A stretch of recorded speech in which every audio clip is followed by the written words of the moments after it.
তোর ভাইয়াকে কিছু বলবি? বল, কিছু বলবি নাকি বল। হ্যাঁ, আমি আমার ভাইয়াকে না সব কিছু বলে দিব।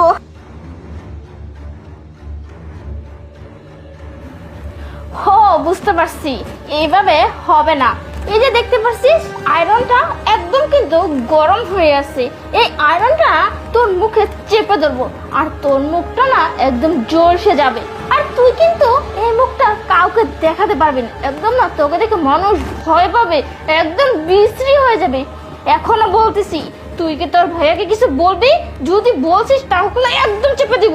আর শোন, আর যদি এই কথা বলছিস তাহলে যে এখানে পা দিয়েছি তোর হাত দুটো ধরবো আর একদম টেনে তোকে ছেড়ে ফেলবো, বুঝতে পারছিস?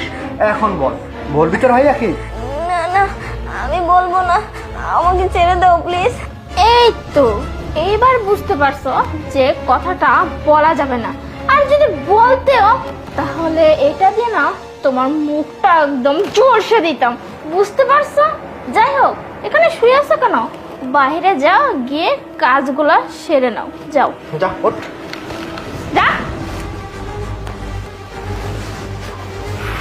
বলবে না যে ওষুধ দিছি না কাজ হয়ে যাবে, আবার তোমার স্বামীকে বলবে, তাই না? ওর তো অত সাহসী নেই। কি কলিং বেল কেন? আমি তো বুঝতে পারছি না কি আসলো এখন।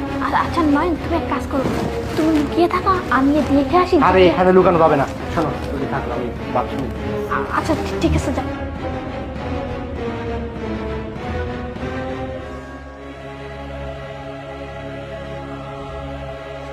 এই শোন,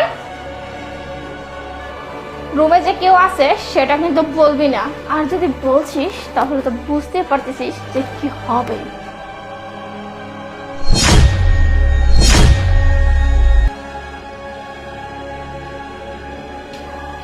কি ব্যাপার শান্তা, বাড়িতে এত চিল্লাচিল্লি কেন?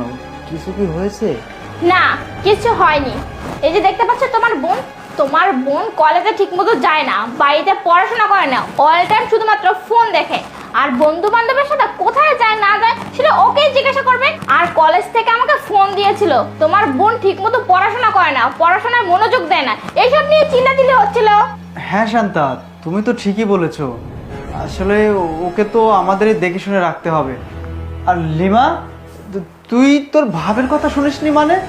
বুঝলাম না, কলেজে যাস না, তারপরে প্রাইভেট ঠিকঠাক মতো বাড়িতেও বসিস না, এটা তো ঠিক না। তোর ভাবের কথা না শুনলে তুই কি করে খাবি?